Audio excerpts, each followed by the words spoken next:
বিমান দুর্ঘটনায় মাইলস্টোন কলেজের এবং স্কুলের ছাত্রছাত্রী অনেকেই শহীদ হয়েছেন, অনেকে আহত অবস্থায় আছেন। পত্রপত্রিকার খবরের মতে প্রায় 31 জন শহীদ হয়েছেন এবং প্রায় 200 জন মতো আহত অবস্থায় আছেন। আমরা তাদের রুহের মাগফিরাতের জন্য দোয়া কামনা করি। প্রথম কথা হচ্ছে যে যারা আগুনে পুড়ে মারা যায় তারা শহীদ। আল্লাহ তাআলা যেন এই সমস্ত যারা মারা গেছেন তাদেরকে শহীদ হিসাবে কবুল করেন। আল্লাহ তাআলা যেন তাদের পিতামাতাকে সান্ত্বনা লাভ করার তৌফিক আল্লাহ তাআলা দান করেন। আমরা দোয়া করি আল্লাহ তাআলা অতীতে যে সমস্ত দুর্ঘটনা হয়ে গেল ভবিষ্যতে যাতে আর কোনো দুর্ঘটনা না ঘটে সেই জন্য সরকারকে সচেতন হতে হবে এবং দেশবাসীকে সচেতন হতে হবে। আল্লাহ তাআলা আমাদের সবাইকে দুনিয়া এবং আখিরাতের কল্যাণের জন্য সচেতন হওয়ার জন্য তৌফিক আল্লাহ দান করুন। আসসালামু আলাইকুম ওয়া রাহমাতুল্লাহি ওয়া বারাকাতুহু। সম্মানিত মুসল্লিয়ান একরাম, এ পর্যায়ে আমি সংক্ষিপ্ত আলোচনা আনার জন্য অনুরোধ জানাচ্ছি। এলাকা থেকে যিনি উপনির্বাচনে ঢাকার 18 আসন থেকে ধানের শীষের প্রতীক নিয়ে নির্বাচন করেছেন আমাদের ঢাকা মহানগর বিএনপির সম্মানিত যুগ্ম আহ্বায়ক জনাব এস এম জাহাঙ্গীর সাহেবকে সংক্ষিপ্ত আলোচনা আনার জন্য অনুরোধ জানাচ্ছি।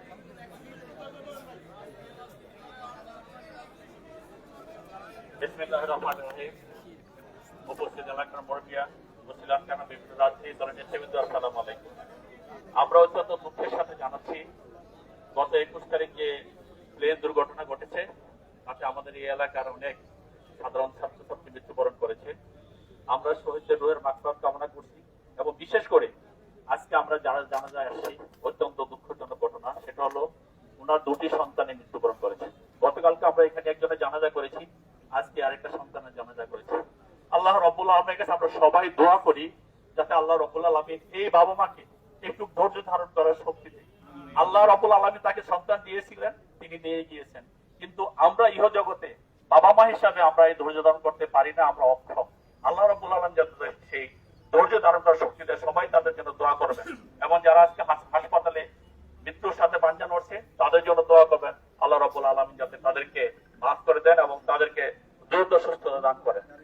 সবাইকে এই কথা বলেই আমি বিদায় নিচ্ছি। আসসালামু আলাইকুম।